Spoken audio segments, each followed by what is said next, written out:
बेटी के नखरे। महक और मोहन के घर काफी सालों बाद एक बेटी होती है। वो उसे देखकर काफी खुश रहते।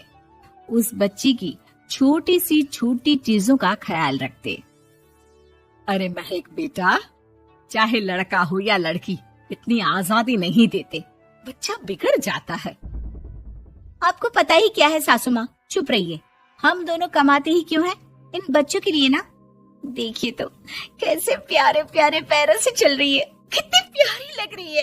अब मैं क्या इसके पैर काट कर बेड पर बिठा दूं इसे? अरे मैंने ऐसा तो नहीं कहा। मेरे कहने का मतलब ये था कि बस करो ना माँ, क्या सारा दिन टोका चाकी करती रहती हो। अरे करने दो ना जो कर रही है। दोनों मियाँ बीवी अपने अपने काम में लग जाते हैं और सास मंदिर चली जाती है। लेकिन बेटी सौम्या घर में तेल का डिब्बा लेकर फैला देती है। घर को तो मैं पराठे की तरह सेक दूंगी। मैंने सारा तेल फैला दिया, अब मैं इसे सेक दूंगी। महक कमरे में आती है जहाँ सारे तरफ तेल ही तेल फैला हुआ होता है। अरे मोहन देखो तो, अपनी छोटी सी बच्ची की हरकत, पूरे घर में तेल फैला दिया। मोहन भी आकर हंसने लगता है। छोटी सी सौम्या को लगता ही नहीं कि उसने कोई गलत काम किया है। वो भी खुश हो जाती है। अब तो आए दिन वो कोई ना कोई नया नुकसान करती। कभी टूथपेस्ट गिरा देती तो कभी डिटर्जेंट। हालत ये थी कि घर का राशन किसी किसी महीने तो 2 बार भरना पड़ता। रोज ये कोई ना कोई नुकसान करके खड़ी होती है। अरे तो क्या हो गया माँ जी, बच्ची है, बच्चों वाले काम ही करेगी ना। आप बिना पता नहीं क्यों उसी के पीछे पड़ी होती हैं। धीरे धीरे सौम्या बड़ी होती है। एक दिन, माँ देखो दरवाजा खोलो, वो ऑनलाइन मैंने जीन्स मंगवाई थी, वो आई होगी।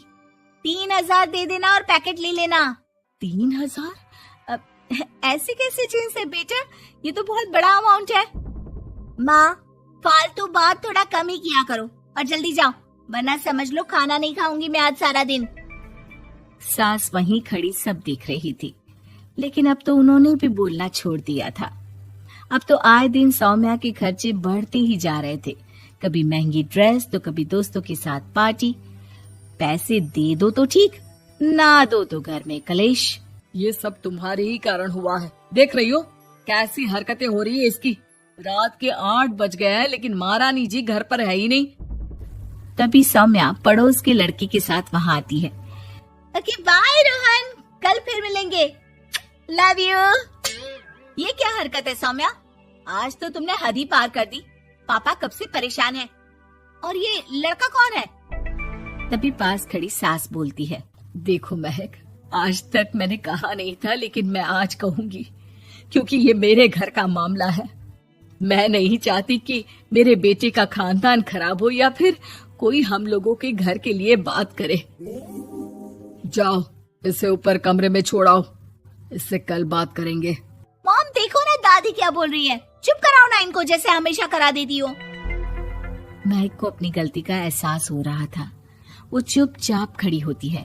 मोहन बेटी को अच्छे से कमरे में सुलाकर माँ के पास आता है। देखो ये लड़का ठीक नहीं है, अब तुम लोग इसकी शादी करवा दो। ससुराल वाले अपने आप देख लेंगे। शादी के बाद जिम्मेदारी पड़ेगी तो सब ठीक हो जाएगा। शादी अभी तो 25 की है ये। तो क्या 50 तक बैठाओगी? नहीं नहीं, ठीक कह रही है माँ, इसके लिए जल्दी से कोई लड़का देखता हूँ। अगले रोज सौम्या खाने के टेबल पर, मैं आप लोगों को बता देती हूँ, मैं रोहन से प्यार करती हूँ और उसी से शादी करूंगी। रोहन? वही ना सक्सेना का लड़का, वो सक्सेना जो पिछले महीने ही जेल से छूट कर आया है। वो जेल नहीं, काम के सिलसिले में अमेरिका गए थे। अच्छा, सक्सेना अमेरिका गया था तो क्या पैसा वैसा कमा कर नहीं आया? ये देख रही है ब्लाउज, उसकी बीवी ने सिला था मेरा। पैसे की कमी का रोना रो रही थी, पति को कोस रही थी कि जुआ खेलते पुलिस ने पकड़ा और लगी लगाई नौकरी भी छूट गई। दादी कुछ भी मत बोलो, दादी को चुप कराओ ना। दादी जो बोल रही है ठीक बोल रही है। तेरे पापा ने तुझे देखने के लिए लड़के वालों को कल बुलाया है, समझी?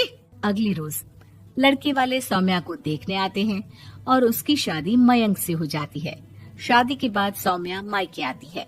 वाह माँ, कितनी अच्छी शादी कराई है आप लोगों ने मेरी। लेकिन मुझे कुछ दिन और यहाँ रहना है। अरे बेटी, ये तेरा ही तो घर है, जितनी मर्जी रह। और क्या, दमाजी कैसे हैं? अरे वो मयंक नहीं आया, कल शादी, आज तो अकेले, सब ठीक तो है ना? महक एक बार फिर सास पर चढ़ बैठती है। अब बस करिए ना माँ जी, अब तो ज्यादा ही हो रहा है। माना आपकी कुछ बातें मैंने नहीं मानी, लेकिन अब ये मेरी बेटी मायके आई है तो क्या उसका मतलब यही कि वो लड़कर आई है? हाँ पीना। सौम्या दादी की तरफ देखकर मुस्कुरा देती है, जैसे उन्हें चिढ़ा रही हो। दादी, मैं लड़का नहीं बल्कि ये बता कर आई हूँ कि मुझे कुछ दिनों के लिए यहीं रहना है, माँ के पास। मेरा मन धीरे धीरे ही तो ससुराल में लगेगा। अब अगर आप बोलती है तो चली जाती हूँ मैं। अरे नहीं नहीं बेटी, ये मतलब नहीं था तेरे दादी के बोलने का। सौम्या कमरे में चली जाती है और अगले ही पल जींस टॉप पहनकर बाहर आती है। माँ, मैं ना अपनी सहेली के घर जा रही हूँ, आने में देर हो जाएगी, खाना मैं वहीं खा लूंगी। सौम्या सहेली के घर चली जाती है। अरे सौम्या ससुराल से आई है, कहीं दिखाई नहीं दे रही। वो सहेली के घर गई है, काफी दिनों बाद बच्ची का मन कर गया होगा। महक रहने दे, अब इतना हल्के में ना ले। लड़की अब किसी और की अमानत है, घर में इतनी देर से आएगी तो लोग क्या कहेंगे। और होता भी ऐसा ही है। दरवाजे में पुलिस आती है जिसके साथ सौम्या होती है। ये आपकी बेटी है? जी लेकिन क्या हो गया? पापा, मैं और रीना घूम रहे थे तो रोहन वहाँ आ गया। उसने मेरे गहने खींचने की कोशिश की, जब मैंने नहीं दिया तो मुझे धक्का मारकर मेरे गहने ले लिए। पापा, मुझे माफ कर दो, मुझे ना मयंक के पास जाना है। आप उसे फोन कर दो, वो मुझे ले जाएगा। दादी आप ठीक कहती थी, वो अच्छा लड़का नहीं है।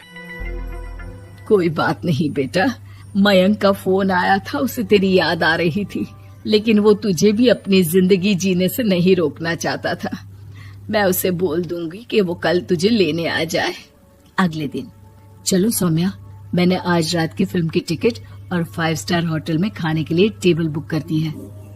फिर क्या, सौम्या खुशी खुशी अपने ससुराल चली जाती है और महक को बड़ों के सीख की कीमत का पता चल जाता है।